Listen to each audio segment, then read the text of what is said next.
Queen P.R, Krista B, those wrestling girls, TWG, Black Excellence, making it effortless, podcast bringing up women and wrestling. Let's go.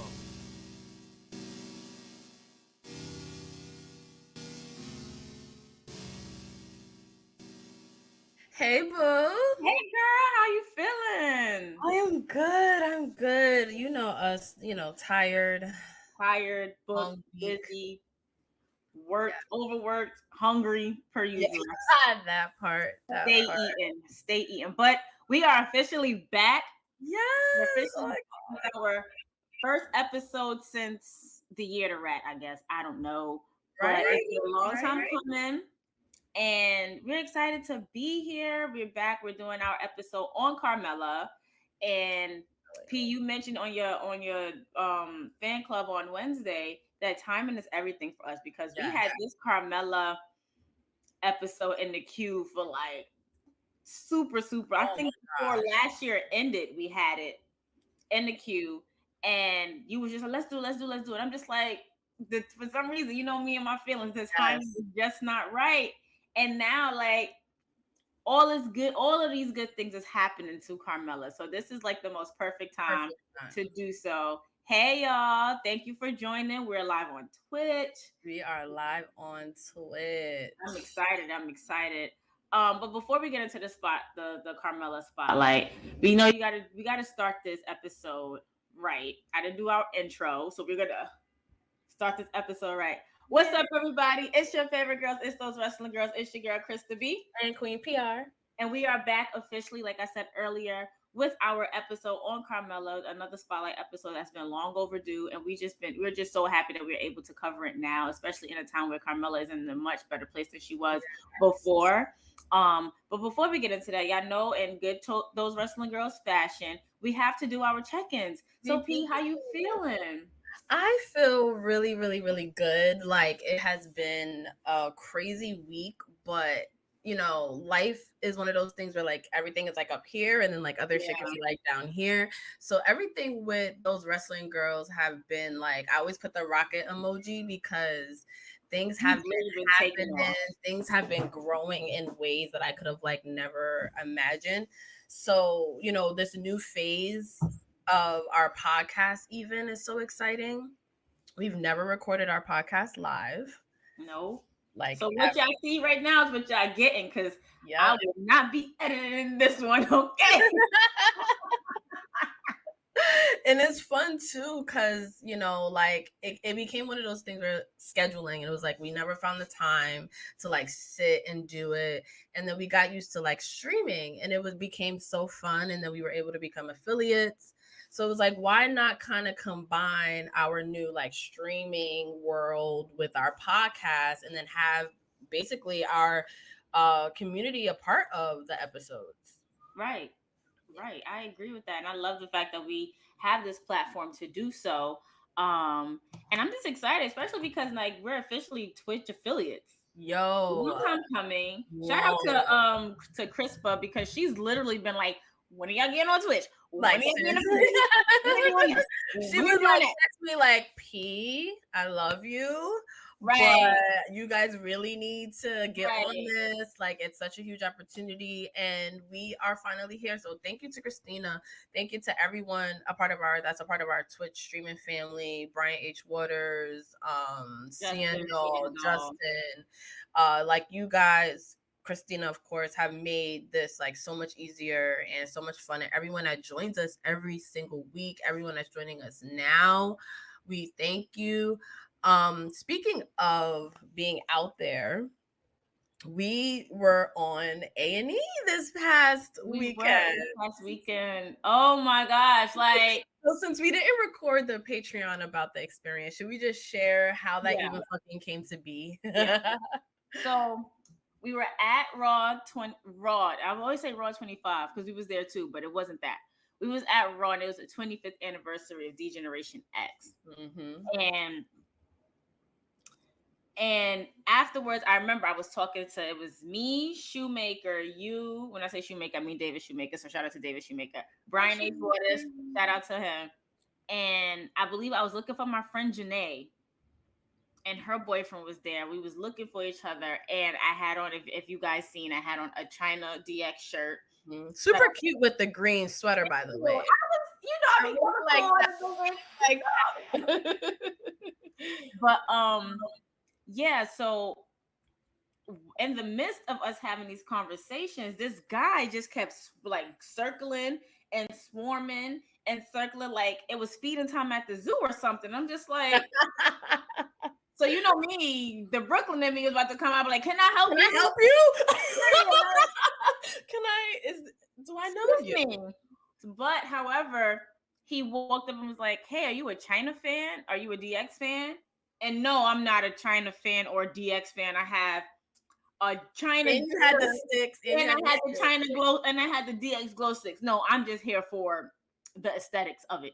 Yes, I'm like, you came to the right person. Yeah. So what happened was, I ended up walking away from P and Brian and David Shoemaker, and Brian had peeped that I was gone. And out the corner of my eye, I see P and Brian like walking back towards where I was at. And they were the producer. Come to find, he was a producer. The guy was a producer for, the National Treasure show. And they were already interviewing somebody else. So P was just like, oh, what's going on? I said, oh, they're going to interview for National Treasure WWE event or whatever. And P was like, okay, her usual self. Okay, I'm gonna just stand here and watch. I said, no, can we get her a waiver form too, please?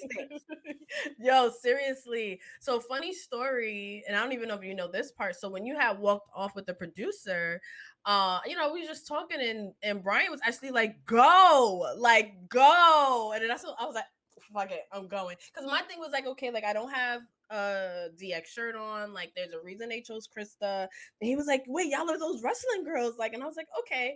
So we ran up, and that's when you were your usual stuff. It was like, bitch, get a waiver form, hold our bags. We are both doing this. So I am like so fucking nervous while they're finishing up another interview, and I'm just like, am I really about to do this? What am I gonna say? Then my mind goes blank, of course. So luckily I could always lean on you, because I was like, okay, I know Chris is gonna take the lead, and I'm gonna just, chime in. Then I was thinking, like, as you were talking, and I was so nervous, like I was shaking. Like, I don't know if it's like seen. And I was like, just thinking, okay, like you watch a lot of these. What do you think? What do you always hear? Like, what kind of sound bites do you always hear in these? Right. And I was like, okay. So I thought about it, and I don't even remember what I said. I think like Brian was like, what did you say? I was like, I don't remember. Like, it all kind of happened so fast. And that was like last fall. I kind of low-key forgot about it. Like, we got the behind the scenes shots, and you were like, don't post them yet, because we want to post everything. You was like, don't post them yet. We don't know what's gonna happen with them. And I was like, that's true. And we could always bank them for like later on. Low-key forgot about them. And then they hit us up on Saturday. Yeah, one of the producers was like, yo, I think y'all should watch Hidden Treasures this Sunday. Mind you, this is not a show I particularly watch, not for any particular reason. And I was like, okay. And then Krista B texted me like, yo, I'm kind of nervous, like, because we didn't want to watch it and be like disappointed. So I was, and then Krista B was like, I was actually in the middle of texting you like, let's wait and like see like if people on social media like hit us up, and then you were like, fuck it, I'm gonna watch. I was like, okay, I'm gonna watch it too. I'm gonna watch it, because I literally was at my friend's son's, I was at his birthday party, and everybody was after everything was said and done and over with and everything, I was like, all right, yeah, I'm leaving, I gotta go watch myself on TV. It was like, huh? And I was like, yeah, we recorded something back in October, and I don't know if it's gonna be up there, but if it is, Keishana, send it to me if it's there. And I'm like, yeah, no, sure, no problem. And I text him, I'm like, I'm home, but I'm watching it. But I said, I don't know if I'll be up here, but if I'm up here, then I send it to you. And then I'm literally playing. I got addicted to bingo. The bingo ads on my phone got me. They really got you. They got me.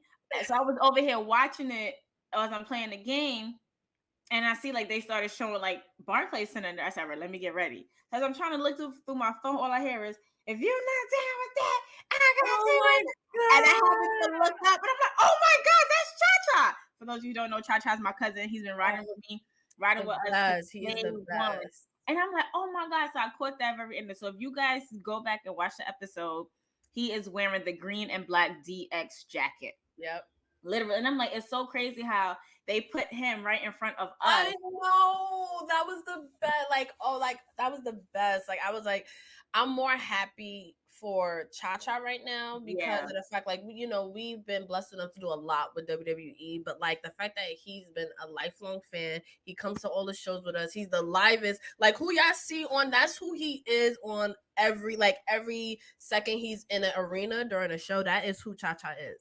So the fact that he was able to make it, that made it like 10 times better. Honestly. For sure. I definitely agree. I was like, and this isn't our first time being, I remember when I got SummerSlam, I think 2017. Yes, it was SummerSlam 2017. Cha-Cha bought us tickets on the floor right next to the ramp. Oh, and this is when the announce table was right above that floor area. So it was a part where it was like, I think it was Michael Cole, Booker T, and I think Jerry the King Lawler. And the camera was facing them. So I'm looking, and I'm like, we're not going to end up on TV. Like, we're not going to end up, but you see me. Like, when he called me, like, yo, we made it. We made it on TV, baby. We made it. I have to look back, and you see me, like, pointing, like, oh, that is me. Oh, my God. Yeah, so Cha-Cha, when I say that, of course, that's my cousin. Like, we love him over here. Yes, we love Cha-Cha over here. And thank you for everybody that shouted us out on social. And the tweet definitely went viral. But we've also been meeting a lot of other people in the social world, which I have. So Krista has been booking us and keeping us busy. You see how I like rework that. So, which I have been loving. So, you connected us with Pablo the Don recently. Yes, I did. So, Pablo the Don is a social media influencer I came across on TikTok in the midst of the pandemic. And and I've been watching their videos and everything like that. And I'm like, yo, I like them. They're funny. They're hilarious. They give out different aspects and point of views on things that's going on in the world. And then when we came back from WrestleMania, like I've said plenty of times before, my TikTok has been full of wrestling stuff. And I'm like, yo. And then I seen that Pablo the Don posted about WrestleMania, the Raw after WrestleMania 39. And I'm like, oh, we all got the same sentiments. Yeah. Right now. Yeah. And Pablo the Don was a guest on our show, which will be dropping very, very soon. Yay. It's amazing. And we also, while we was in LA, we also got to meet the podcast or some of the podcast members of Restings. Yes. Oh, I love them. He was just like, did you meet them? They have British accents. Did you meet them? Yes. Wow. I recently came across their Instagram. I think Jobber Tears posted them. And I was like, who? Because anytime I see like a Black wrestling collective, I'm just like, who's these people? Especially we don't know them at this point. Over there. Right. So I was like, oh wait, and then I heard them talking in the back of me at Mimi's panel, and I was like, Restings, and it was like those wrestlers. I was like, oh my God, I was like, I didn't know where you were at the time. I think you were like outside on the phone. I was outside on the work. But you were recording, yeah, you're recording, I think, and I was like, oh my God, like I love you, and it's so cute with their accents and everything, and I love the quality of their podcast. I was just like, yo, we got to do something with them, yeah. And we were on live with them, so we're gonna release that as an episode at some point as well. And that was so good because we got to see kind of how the Black wrestling community is out there in London, and how they're basically like us and Jobber Tears kind of like out there, and we got connected with even more British wrestling podcasts, Black British wrestling podcasts. I want to emphasize that. So we're gonna be doing a lot more with them too. So I really love like where the brand is going and how we're expanding and how we're really just like owning our shit. Right, we're stepping into our light. We're owning our shit. We're building more tables for everyone, that looks like us in this wrestling shit. Absolutely. And also, so we had to postpone Thursday. Life was just lifing. Like we had to postpone. Crazy week. Yeah, it was a really crazy and heavy week. Life was lifing. Postponed Thursday. But the upside, because if Thursday would have happened this week, I unfortunately would not have been on it. I was at a work event. But this week, however, it's moved to the 18th. this upcoming Thursday. Yes. And Sarah will be on here. Yay! Yo, Thirsty Thursday is not the same with, well, Those Listen Girls, period. Anything is not the same without you, but especially Thirsty Thursday, because you're definitely the star. No. I feel like when it's Thirsty Thursday, it's all about you, Mama, because when you get a little, we need to find a good word. Oh Justin, God. I hope you're watching. So when I say this word, you can put it in the notes. We need to find a good word that's gonna just describe. Oh God! Like well, when I'm gonna be sober. When you're not the DD, of the stream, you say something. And I'm like, oh, Justin's here. Oh, Justin's gonna put it in the notes. Justin's gonna put it in the notes. Oh my God! So when he is not the DD. Maybe we should come up with a word in the group chat, y'all. Let us think of a word, put it in the group chat so that we can all use when we're feeling that. So, for example, when me and my friends were younger in our 20s, and we would get really, really drunk, like really, really drunk, our word would be coherent. Like, yo, we're mad coherent. Like, we were mad coherent that night because one, we knew I love that. I love that. So we need to find a word specifically for the group chat that we can use on Thirsty Thursday so people understand the level of drunkenness. I'm not gonna say drunkenness because one, we're in our 30s and we can't bounce back like we used to. I try not to get drunk. So the level of niceness that we're on. So once that word is used and thrown out there, it's like, okay. The niceness just tipped the meter.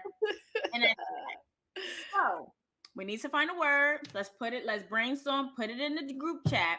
Okay. Blizzard, drunk slurring, and a vibe on 1,000. Yes, I like that. So when you're a little slizzard. When you're a little bit slizzard, baby, I just find everything. You just be like, okay, let's just go to the text message or the WhatsApp. So we're gonna talk about this. We're gonna have to talk about this. Cause me, I feel like I can be like this whether I'm sober or not, because that's just my personality. You're more of the baby face, so you're more reserved. Oh my God. You're more reserved. So when you get slizzard, you're this word is gonna crack me up. This is gonna be hilarious. Every single time. So yeah, y'all gotta come to Thirsty Thursday so you can see what Krista B and I are talking about, because it's always a vibe for sure. And we have a special guest on Thursday. We do. So Phil from Grapsity, Fightful, he does a lot of different things. He's going to be joining us as our special guest, but hopefully have, some pop-ins, how that go from our, fam. But yeah, so we'll be joined by Phil. So come grab a drink, water, coffee, whatever the fuck you want to drink. I'm going to actually be hydrating next Thirsty Thursday. I'm drinking coffee right now, and I'll probably be drinking coffee then too, because I don't know. Maybe coffee with Bailey. But please bring the shenanigans, because there's always shenanigans on Thursday. Of course, we got fan club on Wednesday, 7 p.m. Eastern. I was supposed to put a poll out about what the next topic is going to be, so stay tuned for that. But that's always fun. And then we have Sound Off Friday. Yay! Sound Off Friday, but stay tuned because I still have two. We have two sound offs dropping on Patreon between today and tomorrow. Love it. And subscribe to our Patreon. Like, it's $1 a month. There's still exclusive content on there that we have not dropped. And it really does support, the little things that we want to do. Hey, Dre. So yes, make sure you support. So we're going to be getting into Carmella. So I've always wanted to do an episode on Carmella for a while, and like Krista B mentioned, it's all about timing, and I think this is the perfect time to look back on Carmella's career. So you guys are part of our episodes now. So put in the comments some of your favorite Carmella moments, your favorite Carmella matches, what makes Carmella, someone we should do a spotlight on, why is she underrated. We'll get into all of that. All the good stuff. All the good stuff. So we'll take a quick break and then we will be back. Hey, what's up, y'all? It's your girl, Krista B, one half of those wrestling girls, and we hope that you're enjoying this current episode that we have for you. You know, I had to come in here, interject, and plug ourselves real quick. We want to tell you about our merch exclusively on foryourwear.com. That's right, For Your Wear has all of those wrestling girls merch that you want and need, not only for yourself, but for your friends, your family, and your loved ones. We have t-shirts, we have hoodies, we have tank tops. So please go over to foryourwear.com to make sure you get those exclusive merch, those exclusive deals, and tell them that TWG sent you.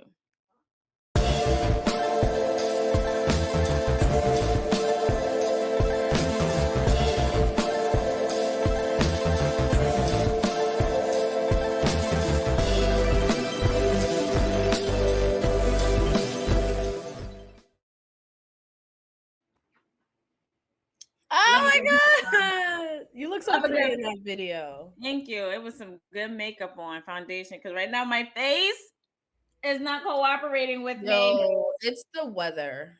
It sucks. I hate it. It really is the weather, because I feel the same exact way. I hate it. But I'm like, I'm trying to do this makeup free thing so I won't clog my pores or whatever. So I have to, you know, be all out in my. Well, you look beautiful. Thank you. And I feel like my eyebrows are literally helping the situation. Oh my god, their eyebrow. I love them. Thing. I love them. Like I have to stop going monthly to get them threaded and go every 2 weeks. So I won't be in a chair fighting for my life. But that's neither here nor there. They're doing what they're doing. So you get threaded? That is I gotta give it to you, because that shit is painful. See, okay, so the first time I ever got my eyebrows threaded, the lady cut me and I never went again. And then she cut me. I was upset. I'm like, and then I started to get a wax. You know, you go to nail salon, you get your eyebrows waxed or whatever. But the lady messed up my eyebrows. So one, it didn't grow back as properly, whatever. So I'm like, you know what? Let me go back, get them threaded. Got them threaded. Found a woman who like slays my eyebrows in her shop clothes. I'm like, what are you doing? So I found somebody else who slays my eyebrows, and eyebrows closes. I'm gonna just have to like go to India or something at this point, because oh man. All right, so I know why I wanted to do an episode on Carmella, but why do you think now is the time to do it on her? And a couple of years has passed since we really wanted to spotlight her. What are your overall thoughts on her now? One, I feel like she's happier. I feel like she has been getting more shine than before, because there's been times, like I can recall 2 instances where social media dragged, well, 3. Social media dragged Carmella for no reason at all. First and second one is kind of the same. I think it was during 2 invasions when I remember the vivid one when Bianca Belair was over here whipping ass and Carmella just sitting there like, yo. And everyone's like, why is Carmella being Who did Bianca thing? I think it was Dana Brooke. I was like, oh, why you did that to Dana? And then the second one was another invasion. Like Carmella was just like sitting there on the sideline, not really doing anything, but just selling the fact as if she's hurt. Girl, you could have got up. And then the third one was, and it was a little bit personal, was when Corey Graves was going through his divorce with his first wife, and everybody was just calling Carmella a homewrecker and this and the third, and you know, she was catching so much flack for it, and I hate that always falls on the woman. Right. Always, like they never get to know the full story. They don't try to put the blame on the onus on the man, but it's always on a woman. But for Carmella, like to stand her ground and not to really let social media get too much involved or in the way of her life, and for her to like just skyrocket to where she is now, I was like, all right, because you know me, I was kind of like, she don't really, but not for me, but because you want to, I guess. Yeah, that's so true. That's really our conversations all the time, y'all. Promise. No, it's true. Like I always like Carmella. I always thought she was underrated, and I always appreciated how like much of a personality she was, and like that's that part of being like a WWE superstar that like not everybody has. Yeah, you know, you could be a really good wrestler, you can know all the skills, but to really be able to pop on TV the way that Carmella does, and even if it's a strong reaction in a disliking way or a liking way, like she makes an impact. So I always kind of follow her. You know, she's a dancer. I love when women come in like with other skills. Like she was a Laker girl, right? Laker girl, yeah. She danced for the New England Patriots.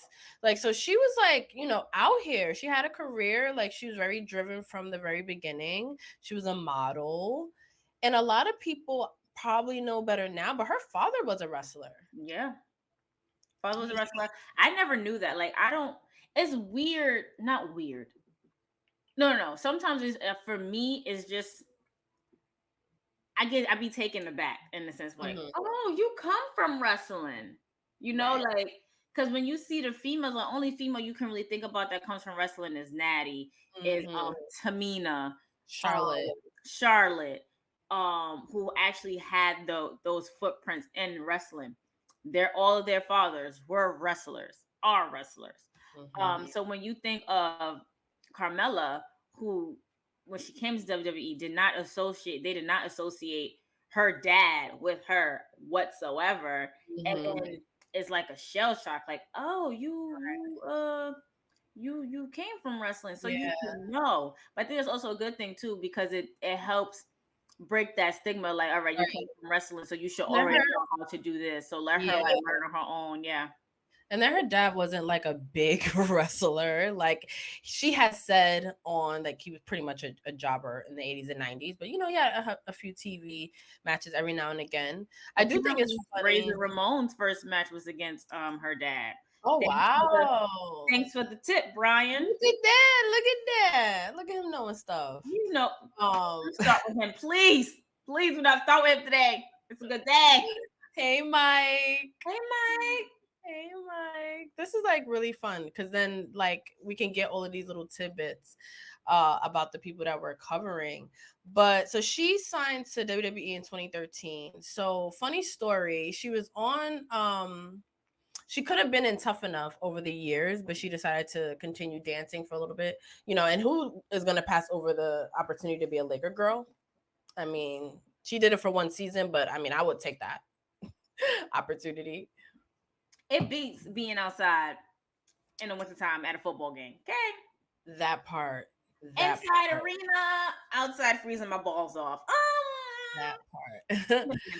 So I wasn't watching NXT a lot at the time. And of course, like those years you hear about just kind of the standouts. Do you remember when she was in NXT or anything about her in NXT? Girl, I was 23 years old, living my best party life.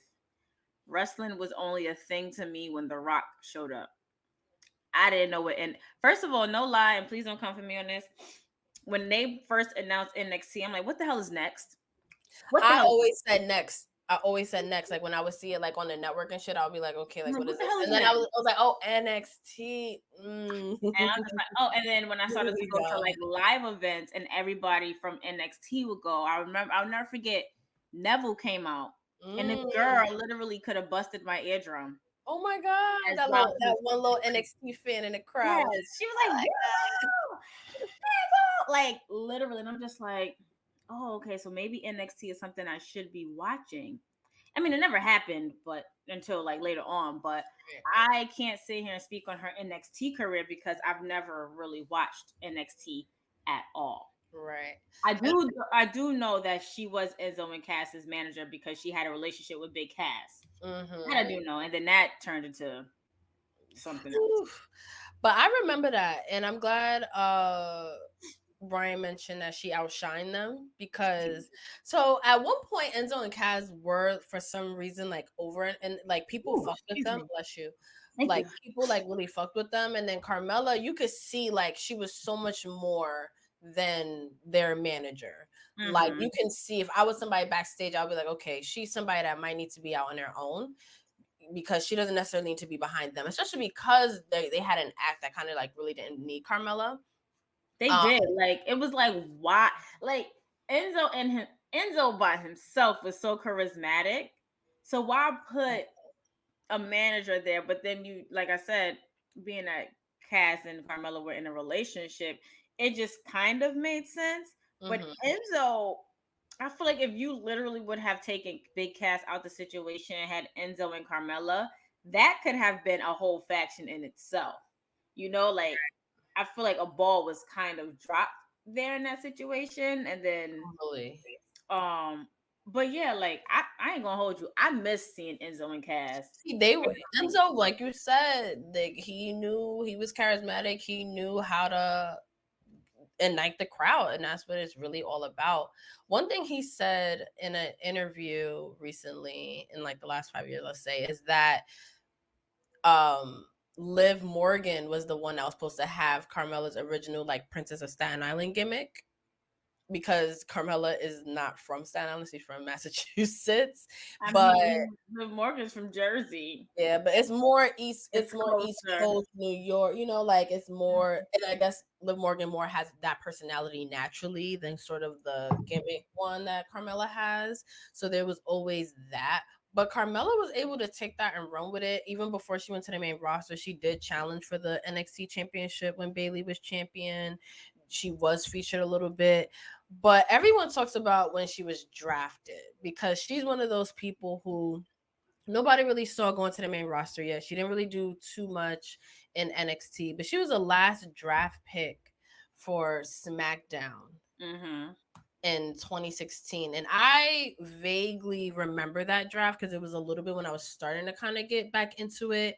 But did you remember her coming up to SmackDown at first? Like, how did you feel about that? Hold on, I'm trying to. Okay, because it was an interesting time. Like, it was definitely an interesting time. Like, because I was watching wrestling at that time because the women's evolution, I guess, kind of just started. Yeah, because that was 2015 when all of them, when the 3 of the 4 horsewomen got called up. So I was watching, but it's just certain things that stick out to me, and that's not one of them, unfortunately. I do remember the draft. I do remember her being called up, but at the same time, I'm just like, again, I've never really seen this girl in action, but other people were cheering and be like, oh, okay, or in shock. So I'm just like, let me give her a try. I'm gonna give her a try. I'm going to see what she brings to the women's division, because at this point, I'm just like, if you got Sasha, Becky, Charlotte, doing shit that we've never seen women do in WWE, and they coming from NXT, for Carmella to be called up, she's doing something right in the WWE and NXT for her to be called. So I'm like, let me see what she has. Let me see what she got. But of course, when she gets called up, you barely I feel they underutilized her. Right. So it was just like, okay, they got called up for what? Because she's pretty, because she's a blonde, because she wears Jordans. And I'm glad you brought up Jordans, because that's one thing I always liked about Carmella was I always look forward to like what sneakers that she was gonna be wearing.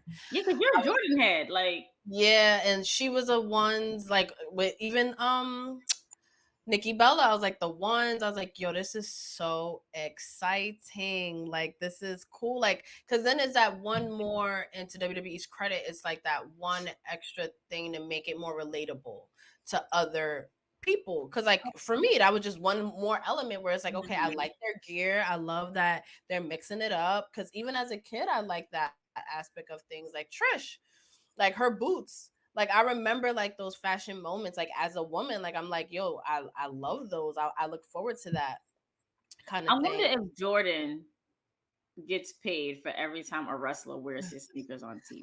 Or do they make them so that they're wrestling, like so that they can wrestle in them, or are they just regular sneakers? Like I always wonder that. Regular sneakers, because Roman wears the ones. Oh, Roman, I mean, clearly, duh. But I feel like they're just. I mean, if you could play ball in them, you can wrestle in them. Yeah. I could totally see that. But in 2016, she was involved in SummerSlam. She was involved in Backlash, and then she contended for the championship. But you could tell that she was still a little like greener than the rest of the girls for sure during this time. I think even when she was like on Team SmackDown at Survivor Series, like you could still see she had work to do. But one thing I think like people don't talk about a lot is her feud with Nikki Bella. Oh my gosh, girl, this. Can we talk about it? Can we talk about it? Because Nikki's coming back from injury at this point, okay? And Nikki is my girl. okay, like she literally joined. Look how good she looks, yo. Right? They both look good, but I just have to take a second and It's appreciate the cornrows for me. It's really like she's giving like I'm about to beat your ass like Layla Ali will beat your ass. Yo, for real. Like she's giving. Come on. Shout out to Nikki Bella, aka Nikki Garcia. Yeah. You slay, sis. You slay. And mind you, this is the first time we actually got to see a glimpse of Nikki without Brie in her corner on her side and WWE at all, because Brie had left. She retired to go start her family. So Nikki was like, I still want to do this wrestling shit. Like, I feel like I still have more left to do. And this was right after all the girls came up and the women's, like you said, and the skill. And what I like about Nikki is she trained harder. She was like, okay, Sasha and them came up, they're bringing it harder, I'm gonna bring it harder. And then for Carmella's sake, being able to get this rub of working with Nikki Bella this early on in her main roster, I think did wonders. And I gotta also just shout out Nikki Bella too, just for kind of putting Carmella over in a sense. Yeah. Because I think this made people pay attention, and something about them paired together just works. Like, I can't put they to me are like the perfect rivals in a sense. I wish we got, because it's not the whole like Mean Girl Bella Twins feud. It's like Nikki Bella as an individual versus Carmella. And I was talking to someone like recently, and I was like, yo, imagine Nikki Bella versus Carmella now. Like, just how much she's grown on the mic and in the ring. Like, this is a rivalry I would have loved to have revisited and looked at in the same way as like a Trish and Lita or Sasha Bailey, because it was good. It was really good. It was really good. You got a chance to see who Carmella is without her having to manage anybody, without her being in the shadows. Like, you got to see her step out of her box a little bit. And to pair her with Nikki Bella, like you said, it was like the most perfect pairing that you could do. It's like a good wine and cheese. Like, it really is. Once you pair them together, it's like you don't want to taste anything else. You don't want to see it. You want this. You want this, and we're gonna keep asking for this until you deliver it how we want it. And they delivered. Of course, I believe Carmella said some things about John Cena, because Nikki was dating John Cena at the time, and Nikki was just like, "You're not gonna be saying something about my man, bitch." No, I don't know why everybody's going after the men, because the whole Maurice thing, I love it. Maurice, you want to talk about my man? I'm gonna break you, bitch. I'm like, oh. Yeah, I'm like, okay. I'm like, which one of your black friends you was with, girl? Which one of them? Because I feel that. Felt that, because child, never mind. But no, that was a really great feud, and I feel like if we were to revisit it, or we was to restart it now for whatever reason, the Garcia twins come back to WWE, and once Carmella is good, come clear to wrestle again after she gives birth and things like that, I would love to see that happen again, because they're in two different mind spaces now. They're two completely different people than who they were in 2016. Hell, they're probably two completely different people now from 5 seconds ago. No, seriously, they've been through a lot. We watched them grow up, really. We did, and I remember listening to Carmella being on their podcast, and they talking about how people thought they had real life heat backstage because of everything that was going on, and she was just like, no, like, that's how you know that they're doing a good job of selling the story. If even people backstage are like, do y'all really dislike each other? Because y'all saying and that type of fire to go into like a no DQ match, where like that photo where they're beating the shit out of each other with kendo sticks, that match is so underrated. Yo, I need to rewatch that. It's good. I rewatched it recently. When I say recently, I could be in the last 6 months, and I was like, I always like this feud. The behind the scenes attacks on Talking Smack, like they maximized that feud to the best of their ability during a time where they were showing more of the women, and Nikki Bella came in and put Carmella over. So I think this is one of Carmella's best feuds to date, and I think it definitely put her on the map. I don't think she's had another one as great to a greater magnitude than that one. Than that Yeah, one. like one that you said where it's just like it just fits. Like it just is like, you know, and I think Carmella, her character work is good enough where you can kind of like the Miz, where you can just insert it in like kind of any feud. Because we not compare her to the Miz. Thanks. Oh, well, I say that in a compliment where you can really fit the Miz's like character into anything, where like a celebrity's coming on, like, okay, throw them in with the Miz. Like Carmella could do kind of like that same thing. But the feud with Nikki Bella, like really just fit, and they both like brought it. Do you know what just popped into my head? See, I be having these brain blasts, and I don't know why. I don't know why. Just to get the notes ready. Get the notes ready. But when you was talking about her feud with Nikki Bella and something that could be, she could have another one with something of that magnitude. Why not let her feud against Bianca Belair? Now, it does not have to be for the championship belt, because we know Bianca is bound to lose this belt somewhere or another, somewhere down the line. So we know that. But if we bring back a heel Bianca, a new and improved heel Bianca, and when Carmella comes back, she is a baby face. And these two start a rivalry that's super fucking epic. Right. But it's just like you'll have to wait like 3, 4, 5, 6 months down the line until it's concluded. Something like they did with Sasha and Charlotte. That would be good, because the last time they feuded, Carmella was the heel and Bianca was the baby face. It was like a really short-lived feud. It really was. And I think, see, that's an interesting thing, because I don't see Carmella as a baby face now. So I think because like everything she's been going through personally, we're like all rooting for her, right? So it could, like, who knows, it could work. It could be one of those things where Carmella is that good, where she's like now a baby. Like, look at Zelina Vega. She, you know, shout out to her. I'm rocking her shirt. Oh, that's so cute. Thank you. Shout out to 500 level. Yeah, I think that could possibly be good. Oh, Carmella versus Rhea. So would Carmella be a baby face in this instance? Because that's interesting. I don't know if I could actually be good. I don't know if I could see Carmella and Rhea yet. I say that it can't happen. I feel like Rhea could be that stepping stone that Carmella kind of get rid of before she gets to Bianca. But I don't know if she can. I don't know if I can personally see her against Rhea Ripley yet. Okay. I am curious. Yeah, I am curious to see where she ends up when she comes back, where she's gonna fit, because of the fact that we're all kind of rooting for her now. So she would have to do something kind of, and we'll be happy that she's back. So she would have to do something like come back and like attack Bianca Belair or whatever. Something that'll make us like instantly boo her. So speaking of being instantly booed, after she feuded with Nikki, she was doing a little bit of stuff here or there, but she ended up teaming up with James Ellsworth. Child, hold on, let me. So I don't want to talk about him too much, but they were on screen.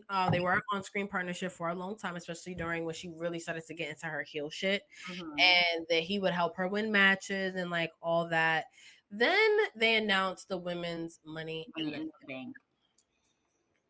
How did you feel when they announced, first of all, that the women were getting that? Because this is before they got a Royal Rumble. They were also getting other things, like they were getting Hell in a Cell and all that kind of stuff. But Money in the Bank is a very popular special match in WWE. How did you feel when they announced that the women were getting one? Anything that they announced for the women that the men have, I'm gonna be like, yes. Finally, about two, you know the women finna kill it, because anything y'all could do, we could do better. Yes, and they show out. Period. And then they announced the contestants, which we're all here for. And then like James Ellsworth is here, like forward. Like I remember watching that match, and it was a good match. It was a good match. Please go back and watch the first women's Money in the Bank ladder match. Like, who else was in it? A lot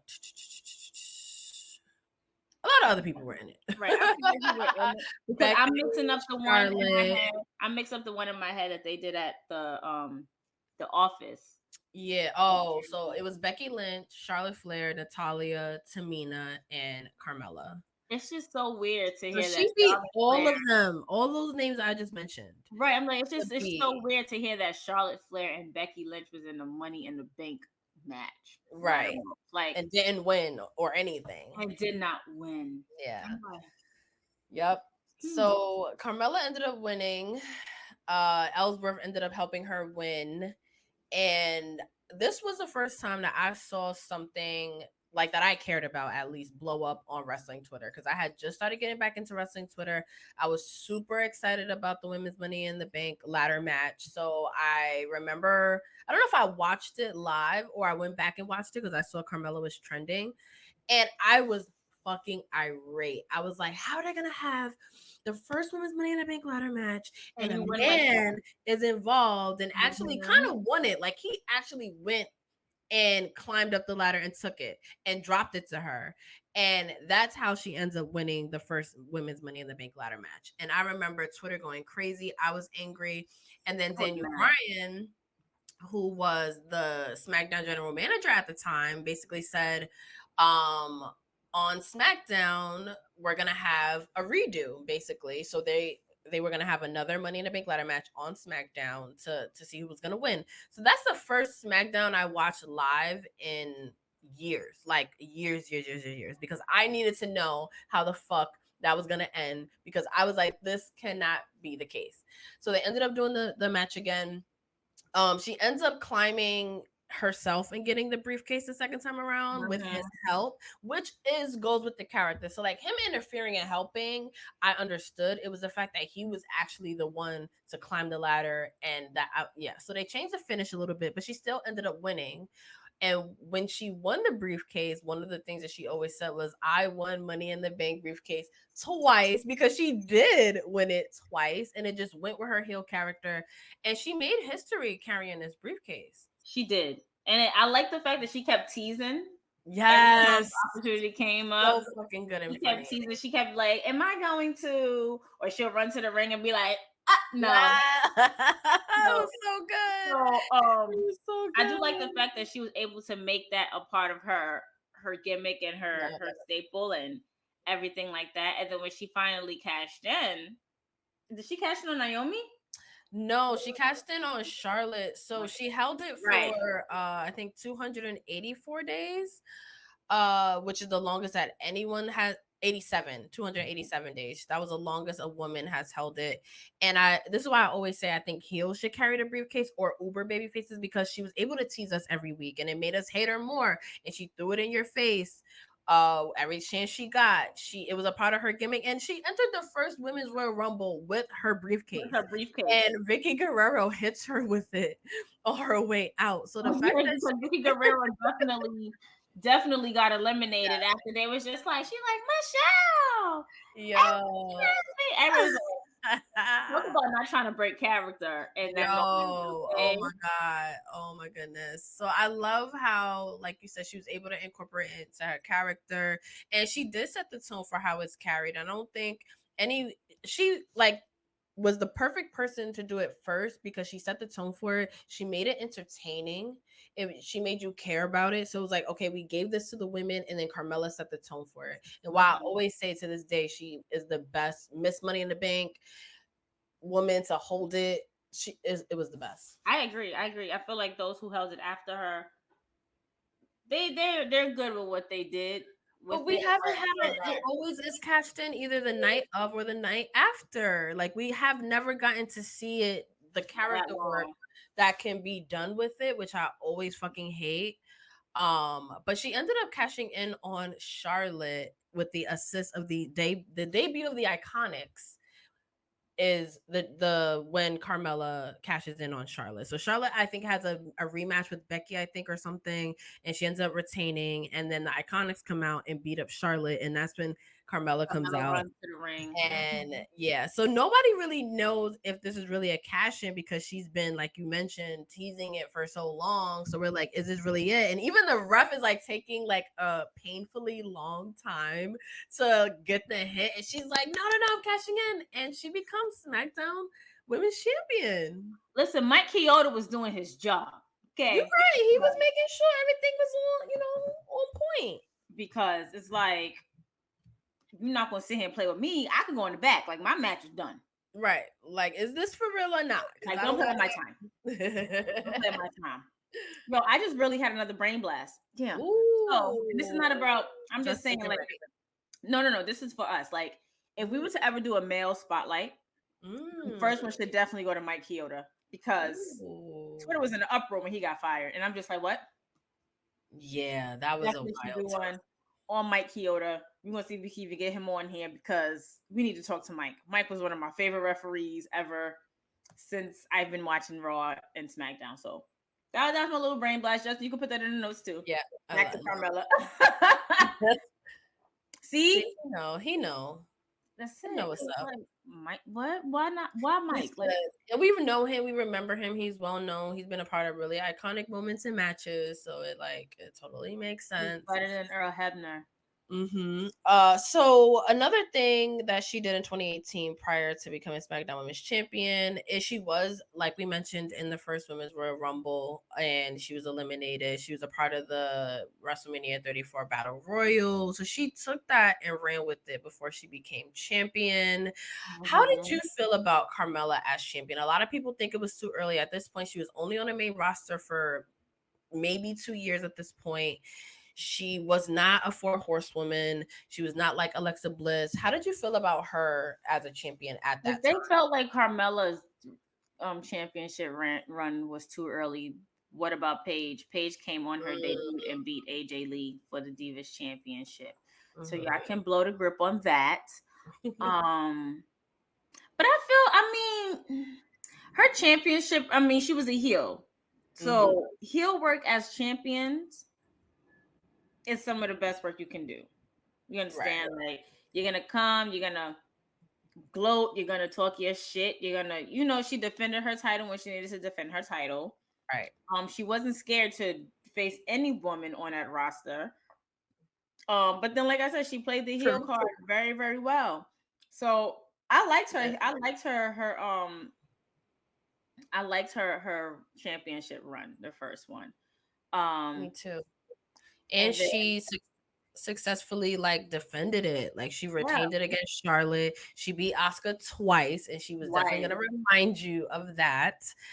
Even though it was a little fishy, a little interference from Ellsworth, but she still beat Asuka twice. Not a lot of people can say that. And she defended the championship. She wasn't afraid to. She was good. Yeah, I agree. Like, child, Carmella, you do you, boo. Do you, boo-boo. Do you, boo. And she always looked really good with the championship. She always made sure when she was on TV, it was featured, it was memorable. And that's really all you could ask for when WWE gives you the ball like that. They gave her the ball and she ran with it. And at some point, that's really all you can hope for in those situations. And I think Carmella, even like I said before, even if it was a strong negative opinion, you always had a strong opinion when she was on TV. Period. As champion. Her name was always right? And it was a cute little run. She wasn't champion for 800,000 years. She did a lot of heel things with the championship. One thing I do want to talk about that she did during her time as champion was the Melibration when they did that show in London. Do you remember that? I remember bits and pieces of that in London. Yeah, I remember bits and pieces of that. Because what she did was she was really, really smart, is she leaned into basically everybody saying that she didn't deserve to be champion, and she leaned into it. And that's why she always constantly brought up the fact that she beat Asuka twice and she beat Charlotte twice, and she was the longest running Miss Money in the Bank, and she cashed in successfully. But this was good because she just leaned into the heat. And also, can we just talk about that jacket? I was gonna say the same thing. I just had to love me a good leather. Carmella, can I wear that, please? That red leather jacket with them white stars. She was color coordinated with the British flag. It was a royal celebration because she was the new SmackDown Women's Champion. So those sorts of things, that's memorable stuff that she did that I think just goes to the fact of just how good Mella is. I love that. You, I really like that jacket. hey Rakarsha, congratulations! Congratulations, y'all! Congratulate Rakarsha. She graduated Woo, with her degree woo. in culinary arts. We are so proud of you. So next time you're gonna have to make some stuff because we want to taste it. Yes. Oh my God. Yes. So I didn't know that you graduated from culinary school.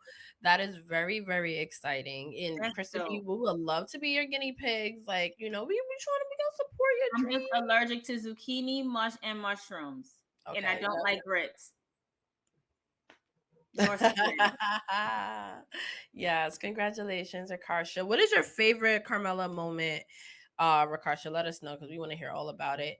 Before we move on, we glossed over her on SmackDown in 2016, and one thing I think is very polarizing is the SmackDown 6 in 2016. Do you remember SmackDown 6? The SmackDown 6. Becky, Naomi, Charlotte, Nikki, Carmella, Alexa, and Natty. Yeah. So they were the women's division on SmackDown. And this was probably one of at the time, they were the strongest. They were all pulling on good matches. Each one had a storyline. Like, it was a time that was really exciting on that brand, and headed by, the Nikki Bellas and the Becky Lynch. Becky Lynch ended up becoming the first SmackDown Women's Champion. But Carmella was a part of this group, and she brought what she brought. So I just wanted to just give a quick shout out to the SmackDown 6. In our early days of wrestling Twitter, those wrestling girls went viral because we posted something about that being the real SmackDown 6 as compared to I don't even know what year that was or whoever was a part of it. Back maybe in 05, and they were like, that is not the SmackDown 6, it's the men, blah, blah. And it was like, let us have this moment. Let us celebrate 6 women that were on SmackDown killing it and had a strong women's division where it was noted, where they got coined the SmackDown 6. Like, give women a fucking props, bro. You always chose violence on our Twitter in the beginning, y'all. I promise. Yeah, always chose violence, and I was always there to catch the fade. So I love it. So let's take a quick break. Love that. Rakarsha said she's going back to school in the fall for business. That's what we're talking about. That's what we're talking about. Come on, 2 degrees, mommy. Yes, love it. And we did, Rakarsha, talk about your favorite moments. We talked about her winning Money in the Bank and becoming a SmackDown Women's Champion. It was one of our favorite times. And yes, SmackDown, right? It was a solid time. It was a fun time. So let's take a quick break and we'll dive into some more of Carmella's career. Absolutely.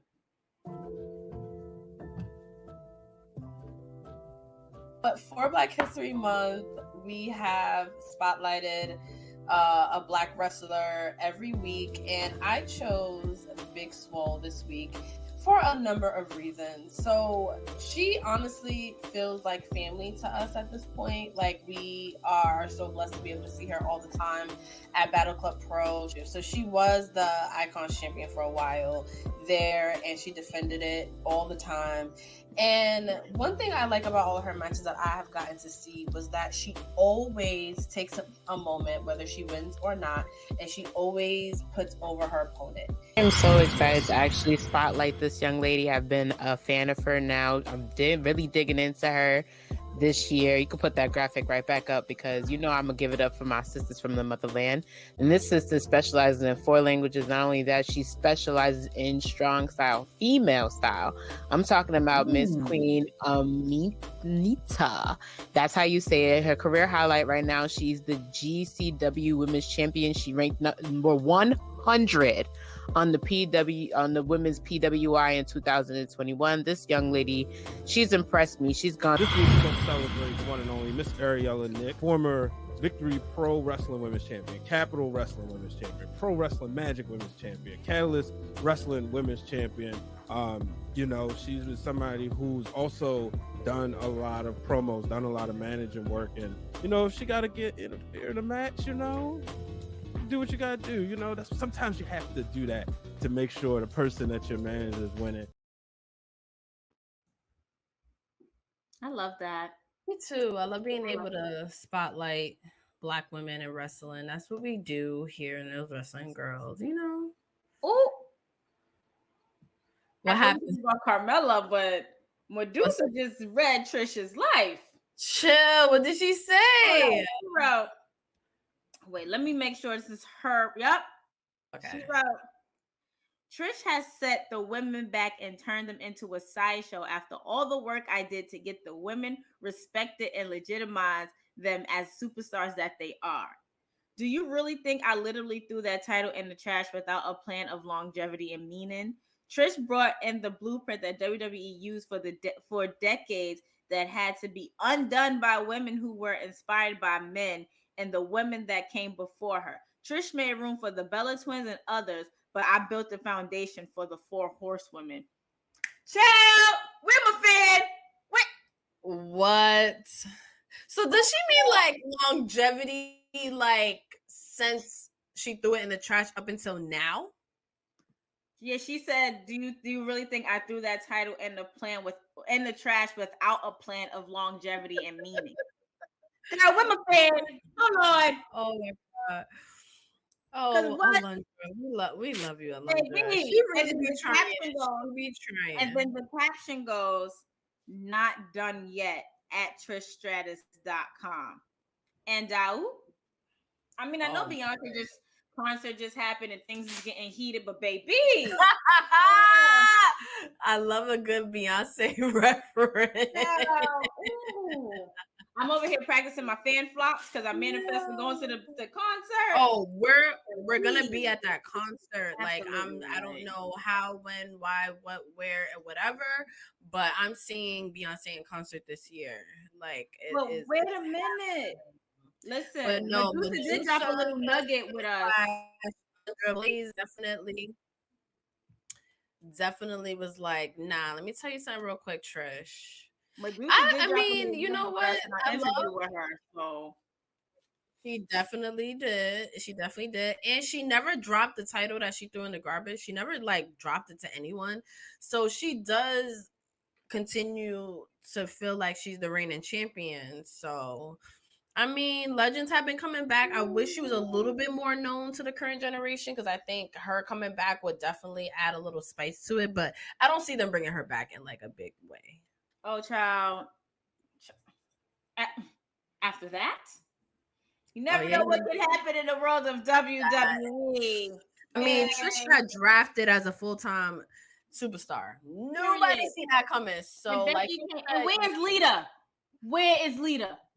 Can we hit up Lita, please, to see if the cookie became up?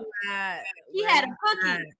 She needs to come back and do what she needs to do. Hopefully, in like an epic pop return, that would be amazing.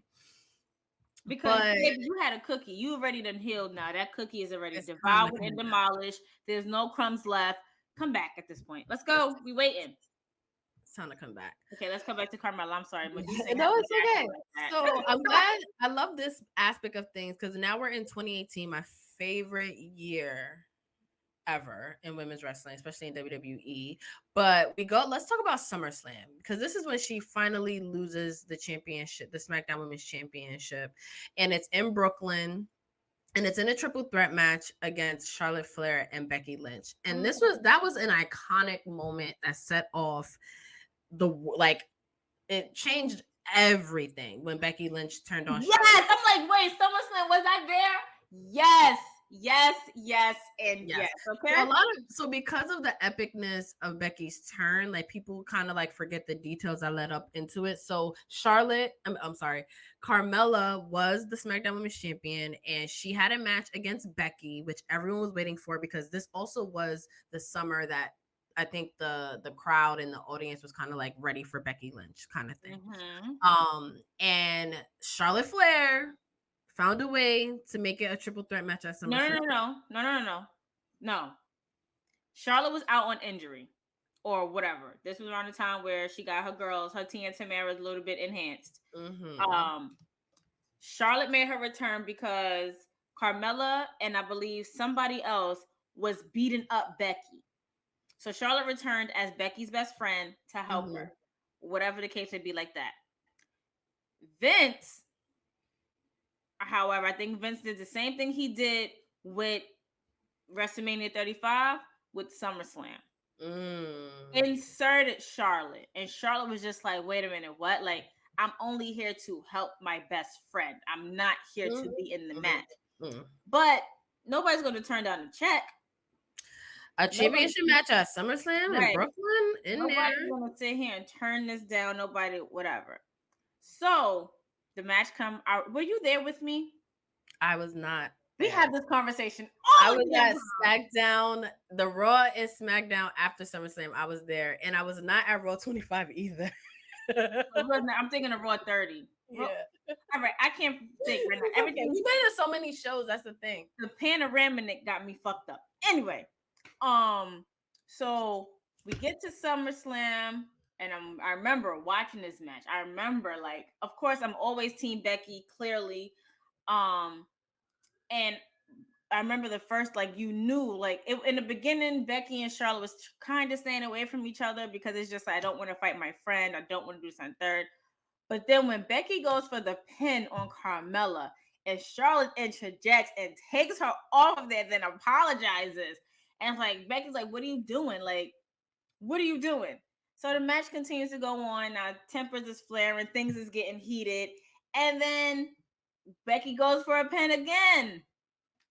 Becky goes for the pin. I think Charlotte moves her off and I think ends up pinning Carmella. Charlotte wins.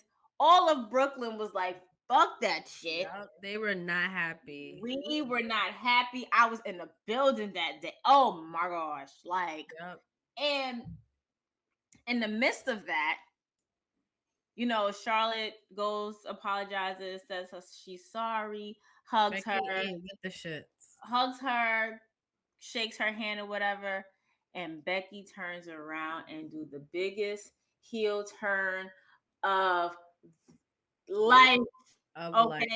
And I think a lot of people, because it kicked off such a crazy momentum and chapter of WWE period, like that was a match. Like I think Carmella gets lost in that moment, which happens in a lot of different moments that Carmella's a part of because she's safe to put into things. She's a good worker. She's entertaining. Her character work is strong. But this is a moment people forget. But she loses the championship. She was champion for 131 days, I believe. So it was a cute little summer run. Like I think it was just the right amount of time. She did just the right amount of work with it, and she dropped it. And the SmackDown Women's Championship ended in that feud with Charlotte and Becky, which is good. So the next, remember, honey, it really truly was. So this is when she starts teaming with R-Truth. Love it. I was like, you know, doing the research for the episode or whatever, because I was just like, how did R-Truth and Carmella like get together? Like, how did that even work? Because again, that's not something where I would have been like, you know what? Let's team up Carmella and R-Truth. So what happened was after I think Carmella, after the SummerSlam match, R-Truth being R-Truth was like, yo, all I gotta do is pin Carmella. And I just got to get Carmella in the ring and then I get a championship. So you know what? I'm going to just keep trying to have a match with Carmella. So then he kept like mistaking. I think he mistook like Maurice for Carmella at one time. So it just was like really, really funny. And they ended up on screen together and it just fucking clicked. It clicked. Especially because, you know, R-Truth comes out. He raps his own theme music. Yeah. And then Carmella is the princess of Staten Island. And she dances and everything like that. And I guess she gets down with the hip hop scene, whatever the fuck that may look like. And I don't know what that looks like. And it literally just gelled so well together. Then Carmella started rapping too, and everyone's like, what's up? Yes. What's up? And I've been in the crowd numerous times during their entrance, and they know how to get the crowd hype. It was super fun. Sure was. We've been together. So, and true R-Truth fashion is just like, you're always going to make something light of the situation. Like he's always going to make something light of the situation. So for him to team up with Carmella, who it brought out a funnier, happier, less edgier side to her. It did. It made her kind of a face because with R-Truth, you know, kids started liking her again. Like people were like, yo, she's really funny. And then they started the dance break. Yep. And that's this was fun. Shane was even a part of that. Shane McMahon was even a part of that dance. Oh yeah, they got everybody to dance with them, and like I like those things, you know, and that crowd participation, and then also just like that, like, you know, like people talk shit about this kind of stuff. They're always just like, you know, like wrestling's supposed to be serious and it's all about wrestling, but when it comes to live shows and especially WWE, like there is a place for this. It is. You know, there's a place for that. They would get the little kids in the stand dancing and they would put them on the screen and all that kind of stuff. They did it during like a Royal Rumble. So I thought it was super fun. I love that. And I love the fact that who R-Truth is on TV is who he is in person. I had a pleasure of meeting R-Truth when he came to my job, and he was in one of my Hot 97 Now videos, which is love that. Oh my God. He was Hot 97 a lot, right? Because he's a rapper. He was only there once. He was only there that one time. Okay. And I was like, I'm like, I need to have R-Truth in my video then. Like, what? Like, I'm going to put a wrestler in my video, and that's what we're going to do. Yeah. And I did. And he was like, yo, Krista B, what's up? I'm like, oh my God.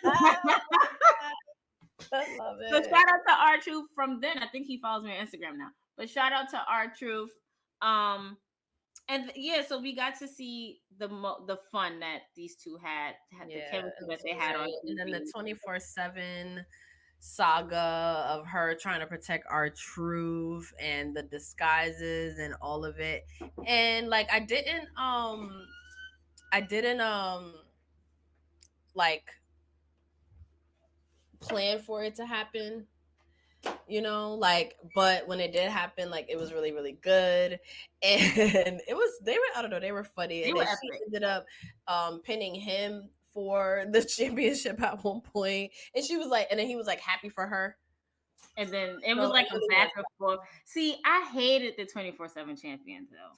I hated the championship belt itself. I couldn't stand it. Oh, I'm just like, and I remember I tweeted, I was like, if y'all want to bring the hardcore title back, just say that.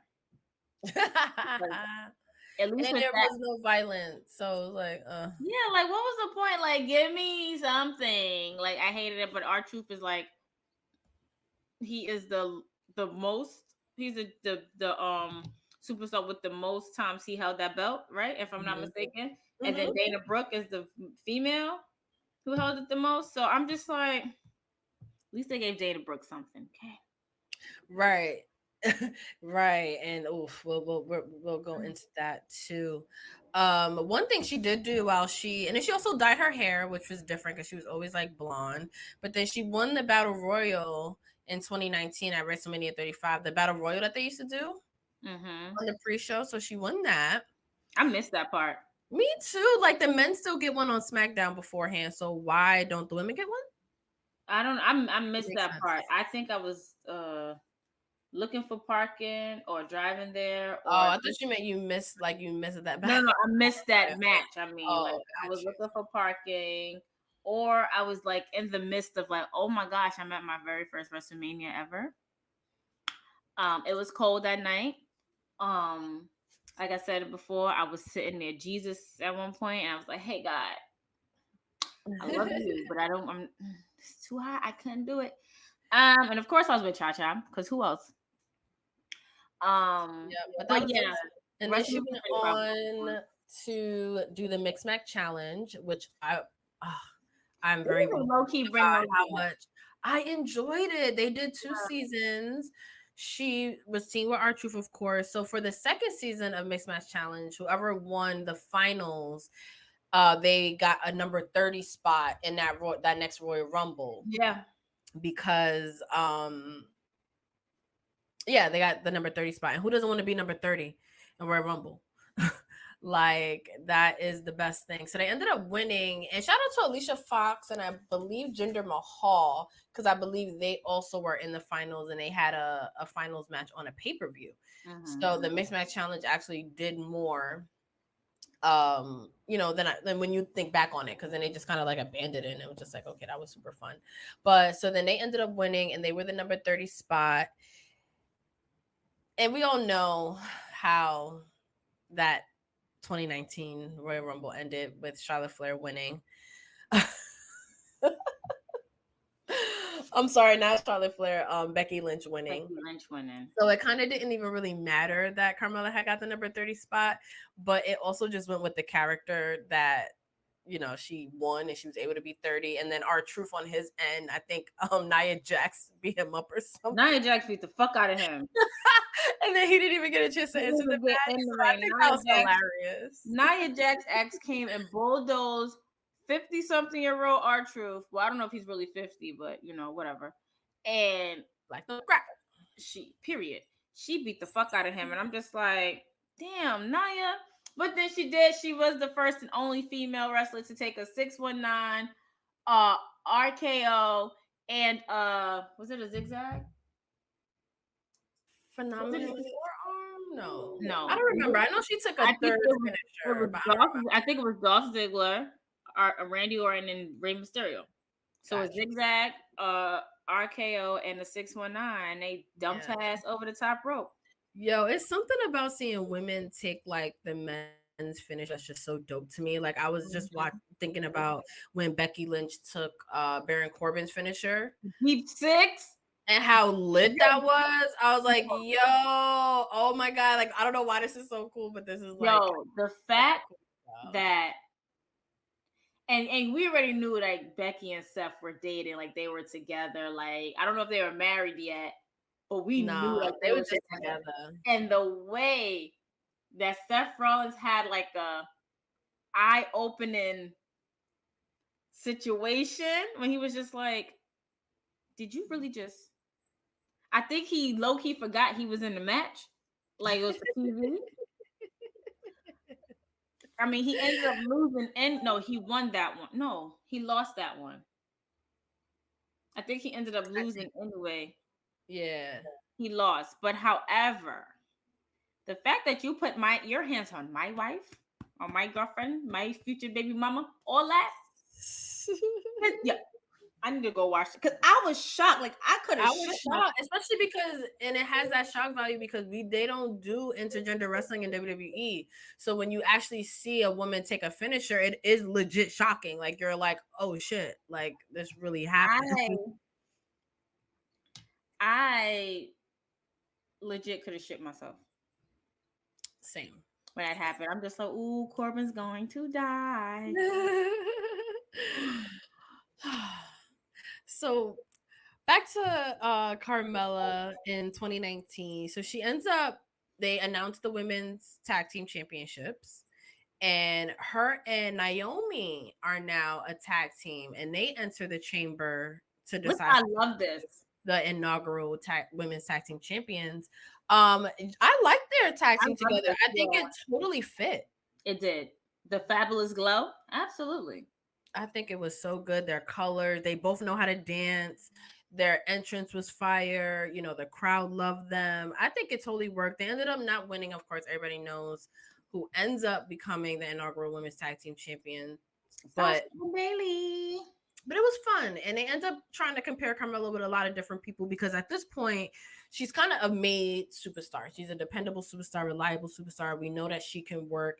So a lot of, they put a lot of women with her to kind of see if they got the rub. Recently it was like Chelsea Green. I think they tried to do Dana Brooke at one point as her tag team champion. She ends up winning the championship with Zelina later on. But on each other, which is really stupid. Yes. And then she won the WrestleMania Battle Royal. Then the second Money in the third Money in the Bank, she didn't end up winning. But so she pretty much does a lot with R-Truth for like 2019. Third Money in the Bank was with Asuka winning and becoming champion. Yes, he was pregnant. Right. So that was in 2020. Mm-hmm. But so in 2019, she really didn't do a lot. She was really with R-Truth, having fun on the road. She was in the 2020 Royal Rumble. She obviously didn't win. But she was in the title picture a little bit more. They tried a tag team champion, tag team with her and Dana Brooke and her and a couple other people. So she's off TV for a while. Then they start bringing these vignettes. of this mystery woman who's like super glamorous, the champagne and all of this. So everyone's like, who is this person? It really was giving Emelina vibes. It was like, what is happening? And then it's revealed to be Carmella. Do you remember these vignettes? How did you feel about them? Did you think it was Carmella at first? I did. Offer it. I knew. I'm just like, who else they're gonna? Because at the time it was like, who else are they really going to bring back that is in good standing with WWE? You know. Right. So yeah, I knew off rip it was Carmella. I don't like the wig that they put on her. It's just like, we was just talking about that too. It just did not satisfy her. It did not look aesthetically pleasing at all. And I'm just like, why would WWE allow this? And why would she be like, yeah, okay, I like it? No, you don't. No. And you could tell they started doing like her makeup a little differently as well. I don't know if they wanted her to kind of look a little bit more like this like glamorous bombshell type of look. But either way, it just wasn't working for me. It wasn't cute. It wasn't cute at all. It wasn't cute. As well, like we spent a lot of this episode praising her character work and like how Carmella, I think, can like kind of make anything work. It didn't click for me. I like the old Carmella also. So I'm one of those like, you know, fickle wrestling fans. I want my Carmella how I like my Carmella. I'm sorry, like, you know, sue me. I like Mella is money. I think she like leans into it perfectly. I didn't think she needed to necessarily reinvent herself. I was hoping that they use that vignette kind of for like someone else to build up someone else who didn't really need that. Because my thing is like, we all know who Carmella is. We really need this huge, you know, makeover. How did you guys feel in the comments about Untouchable Carmella and the vignettes, and you know, was it well executed? I agree. I agree with what Andre says. Given her previous character work, it just seemed very limiting, bland, and generic. It truly did. I agree. Truly did. I didn't like anything about it. I feel like it didn't feel unique. It gave me vibes of like other female like this, like they could have put any blonde or whatever into this role. Like it didn't give me stereotype. Right. This felt lazy. Super lazy. All right, put a blonde wig on her. She's gonna go out. She's gonna do all this classy shit. Drink champagne. Do whatever it is she do. Look cute on something skimpy, and that's that. Like I feel like even if you look in her eyes, she doesn't even look like she's happy with this character. It's not her. It is not her. It's like, all right, now I'm here for a check. I'm just coasting. I'm not happy anymore. But if this is paying the bills, then this is just what it's going to be. And we've all been there at our jobs. Right? If this is how y'all want to bring me back, then fuck it. Going in.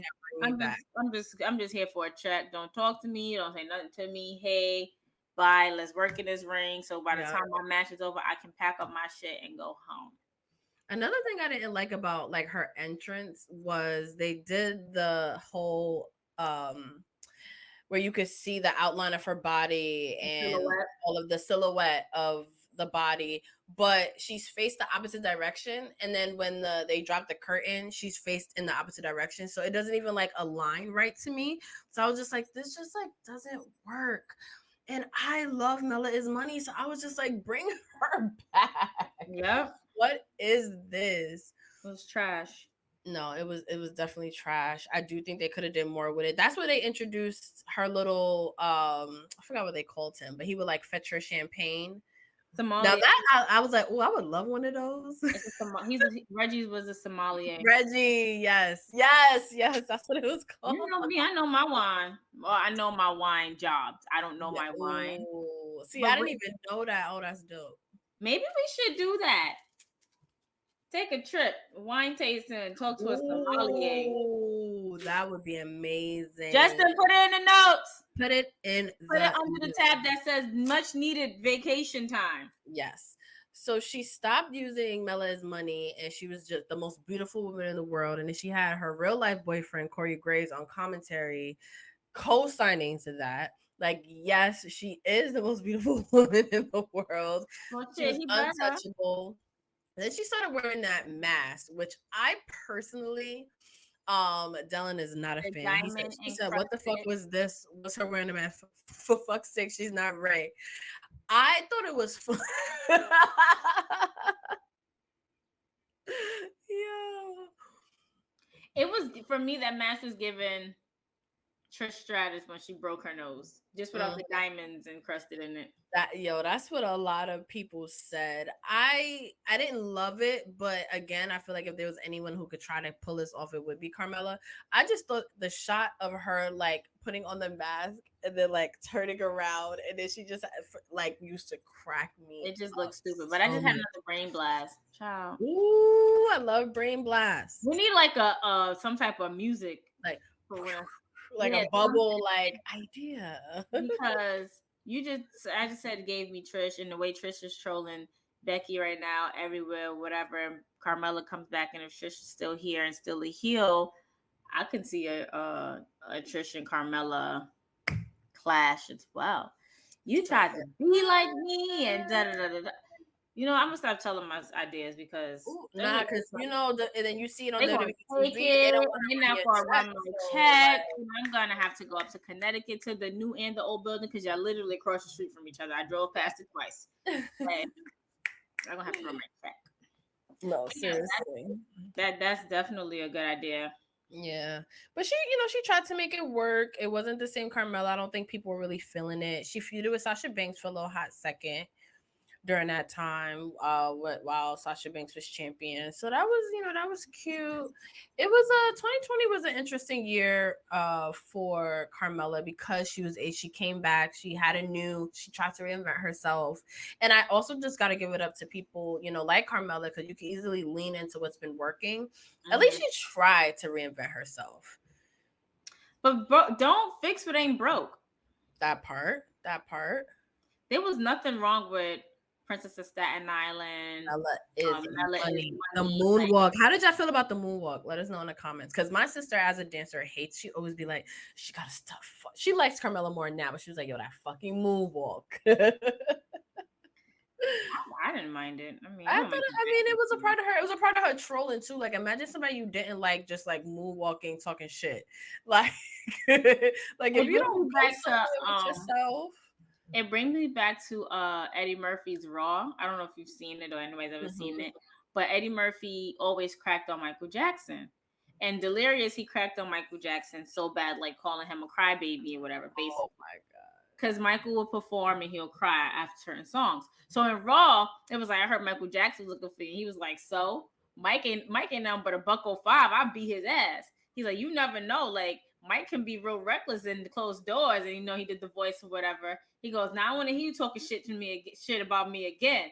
All right, see you later, and starts to moonwalk. Like, and he goes, that's the most dumbest dance ever. He goes, I say it's dumb because I can't do it. He goes, but imagine you try to walk up to somebody and he go, hey baby, let's dance. All right, see you later, and starts to moonwalk backwards. So her moonwalk, I took it as she's like, I'm about to walk all over these bitches. I'm about to come in there. Be like, all right, I'm here, beat your ass, and then moonwalk on out of here. So I loved it.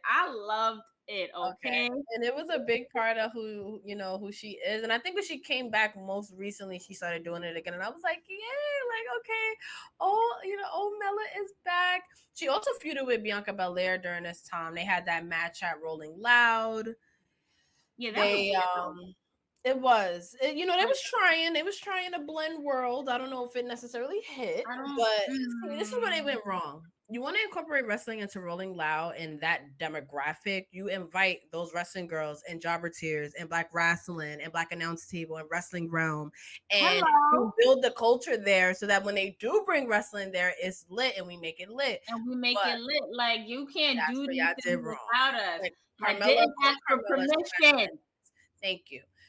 Carmella, she didn't really get that, and Bianca and Montez and them being who they are got the crowd hype because they're hype, but it kind of felt flat a little bit. A little bit, girl. We never. I hope they revisit it and do like what I said, like make it a thing, like the right way. Well, there's no Rolling Loud this year, so. Oh, that is true. Next time y'all want to blend hip hop festival with wrestling, I gotta connect for that. Right. Invite us. Yes, invite us. So yeah, so that was pretty much Carmella's 2020 and 2021. She was drafted to Raw and she was put in the Queen of the Ring tournament. Do you remember the Queen of the Ring tournament? I do, because Zelina Vega won. Yeah, she was the queen. Queen Zelina. Shout out to Zelina. And that was the British accent for me. Yo, that used to have. I was like, wait, does she have a weird accent now? Like, what's happening? I'm just like, girl, you from Queens. Yeah. That's how they should have did it. Oh, yeah. Missed opportunity, guys. Like, yeah, that's why y'all gotta listen and watch those wrestling girls so y'all know how to do stuff, because y'all know how need to hire me. I am sick of this. Sick of it. I am sick of it. But yeah, so they went from I think Carmella lost to Zelina, and then they became a tag team. Yeah. And then they became tag team champions. How did you feel about this? So for me, I was like, oh God, another random tag team wins the championships. I hope they at least defend them. They didn't that much. But I was a huge fan of Zelina. She had just come back. I was happy she was a champion in WWE. I thought she was good as the queen. I love Carmella. So I mean, I kind of was like, all right, well, this is where we are. Yeah, I agree. I definitely love the fact that these two were paired together, because their personalities and stuff, sometimes you don't think it will work, but it did. Just like me and you. We didn't, if I'm pretty sure if we look back and somebody be like, yeah, no, their personalities are not gonna to mesh well. And then they did anyway. Because it's like, who gonna check us? But nobody. Exactly. But, yeah, so I am happy that I'm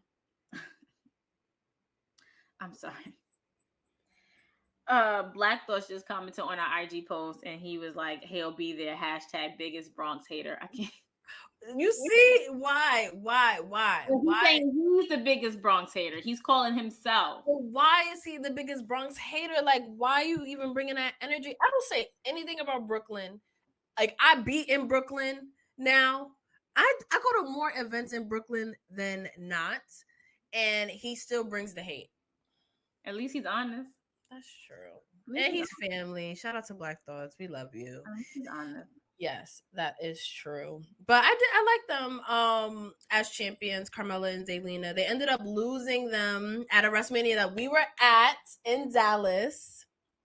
They lost the championships to Sasha and Naomi. Yes, and I said that my sis was going to win in our interview. So please make sure you go listen to that, because I definitely was like, you're going to win, manifesting this, and that's on period. And look what happened that night. On period. Who won? Okay.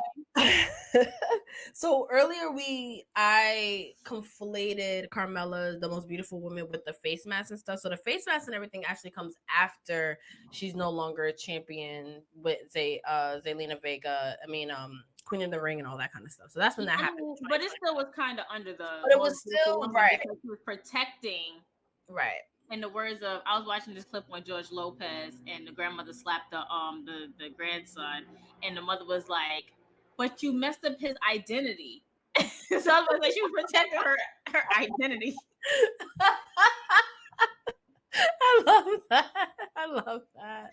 And the grandmother was just like, "Oh, I didn't know. You got my identity all sad." I was crying. Yeah. I'm like, no, I need to go binge watch George Lopez now. That show is low key funny. Like when I was in school and I didn't have cable for a hot second, I got hooked on that. I got hooked on Reba. I don't know if you ever heard of Reba. Reba is mad funny. Yo, I was like, Reba. Does anybody watch Reba in the George Lopez show? Let us know. Who didn't watch Reba? I mean, I used to watch George Lopez. I started watching George Lopez because of the mother who played Selena's mother in the movie. So I'm like, look at Selena mama. Come on, we're gonna go over here to George. I'm booked and busy. Let me watch her show. Right. But yeah, so I had to say that because that shit was funny. And the fact that Carmella was protecting her identity. Yes. With That was actually hilarious. Ugly ass mask. Yeah. So she didn't really do a lot after her and Zelina lost the championships. She got injured at a live event, so she was out for a while.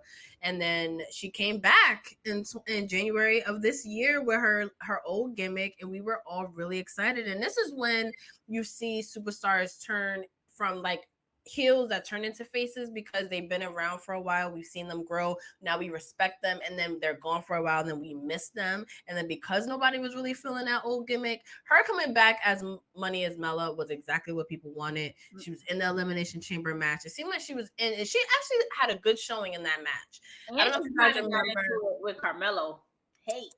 Yes, with the Mella is Mellow is Money. He uses not Mellow is Money. I think it was Mellow Don't Miss. And she was using Mella Don't Miss. So Mella was just like, yeah. You get your that was an interesting little like, back and forth. And I like that Carmelo was respectful of her. Like he took it seriously, like, with the like, she is a star. And he gave her props at the same time of still kind of feeding into it, but also like gave her props. So I also love like every time they would win a match, like they'll go on Twitter, #Mellow Don't Miss, Mella Don't Miss. And I'm like, y'all Mel's better do it. And I really feel like that could have been an opportunity for Mella to go to NXT, show her support. Not be like a manager type situation, whatever, but kind of coach him and Trick Williams to be like, all right, this is what y'all need to do. Yeah. Because the Mels don't miss. That would be cute. All right, I'm gonna stop talking because that's gonna happen, Krista B, and you're gonna be like, yo, what the fuck? So you gotta take a road trip. Yes, put out the signal. We're gonna take a road trip because I'm not playing. Not playing. No. But when she came back, we learned that she has suffered from a few miscarriages. And it was really devastating to her. She was going through a lot, her and Corey Graves. And then, they masked it very well. They was very professional about it. They didn't, and at the same time, it was later revealed, well, just recently it was announced that, she's pregnant. She is pregnant. How did you feel about, I'm sorry to interrupt you, but how did you feel about them on screen together? Like he would thirst over her on commentary. Sometimes they would like kiss on the announcement. It was nauseating because I hate Corey Graves as a commentator. Like I hate his character. Yeah. It's just like, and I've said this plenty of times before, like that person who takes that seat is like they're the ass kisser or the heel. Like, definitely the ass kisser or the heel. So it's just like, oh my god. Then they would kiss, and I'm just like, I loved it only because I just like love that kind of shit. One, and then two, we already hate Carmella Graves. We already hate Corey Graves. We already like Carmella Graves. We already don't like Carmella. So it was like, okay, give us more reasons to hate them. We already know they're together, so why not like have fun? And I think about it on a personal level, like how much fun it was for them personally.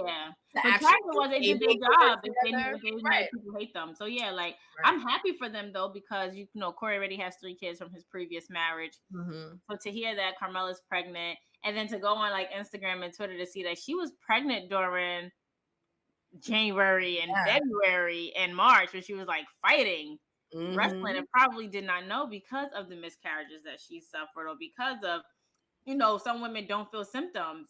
Right. Some women don't really know, like everything is normal. They still get their menstrual and everything. So everything could have been normal for this one. And then she found out pregnant because maybe especially after everything she had been through, and then like we mentioned at the top of the show, like the scandal it kind of was when they got together, because nobody but them know the timeline of their relationship, and they've been vocal about that. And now she gets along very well with her stepkids essentially after they got married, and she has a good relationship with their mother now, and things have really evolved. And on his podcast and when he's out of character, the way he talks about Carmella and just their best friendship and how they're truly soulmates is beautiful. And I just love seeing them together. I'm so happy that they're growing their family. So just, basically this is where we are with Carmella at the end of this spotlight episode 2023. She's taking time off. Obviously, she's gonna become a mom.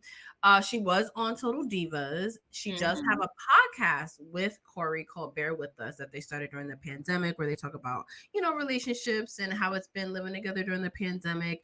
They had a YouTube exclusive reality show called Corey and Carmella as they prepare for their wedding. So she's done a lot with WWE outside of the ring. Her and Corey have done a lot outside of the ring. And I'm really happy for them.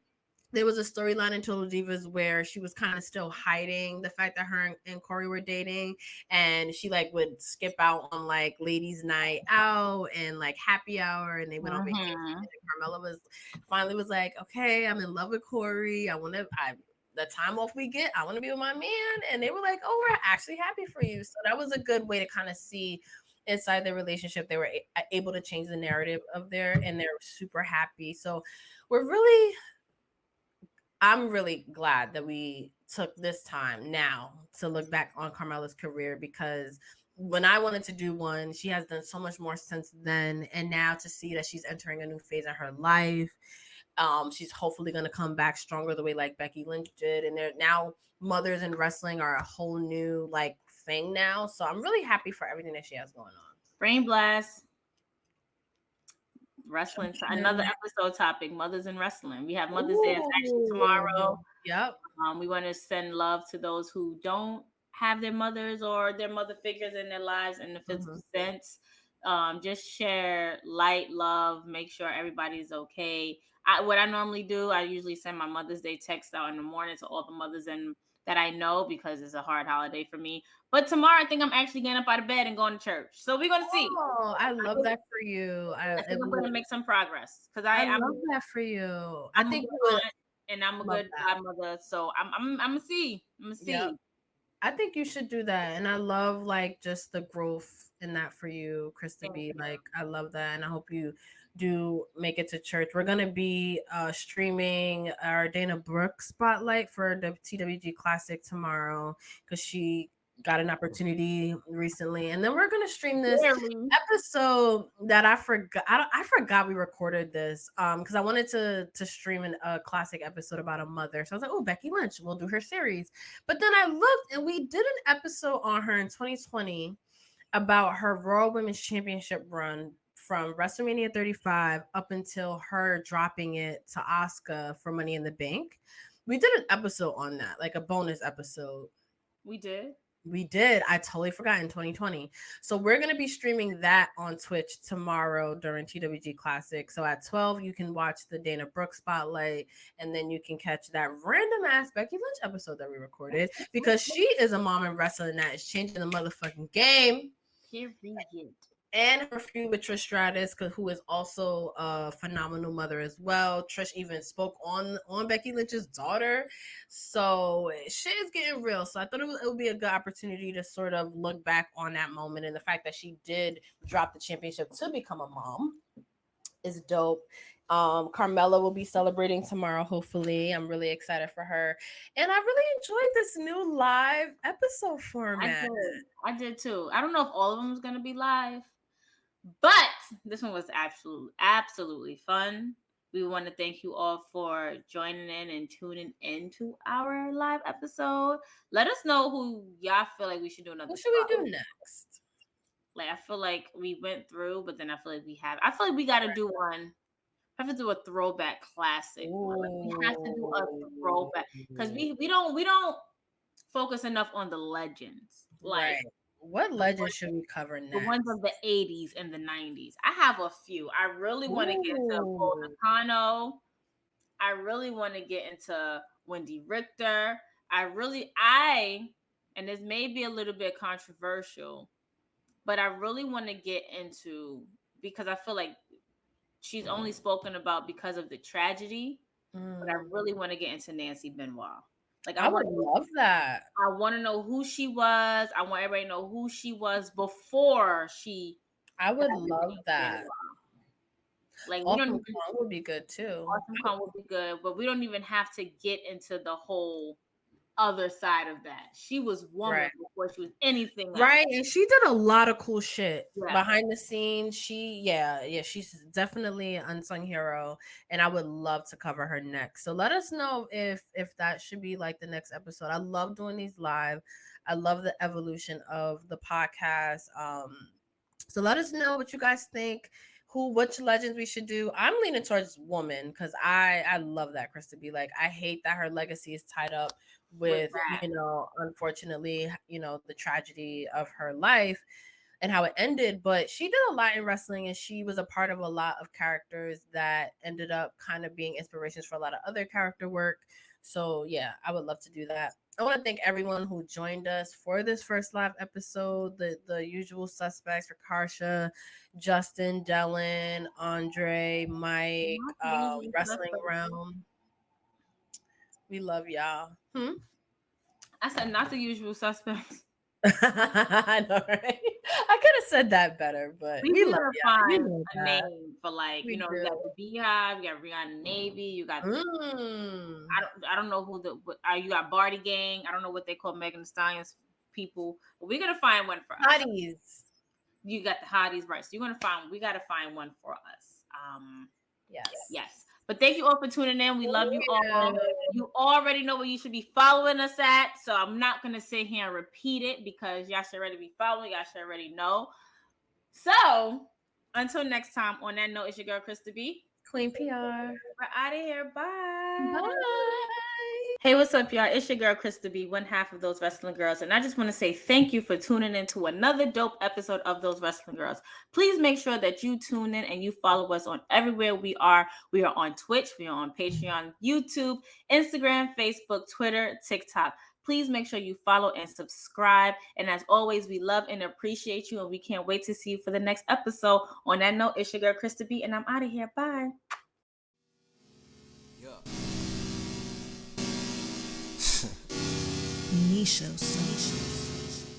Queen P.R, Krista B, Those Wrestling Girls, TWG, Black Excellence, making it effortless, podcast bringing up women and wrestling. Let's go.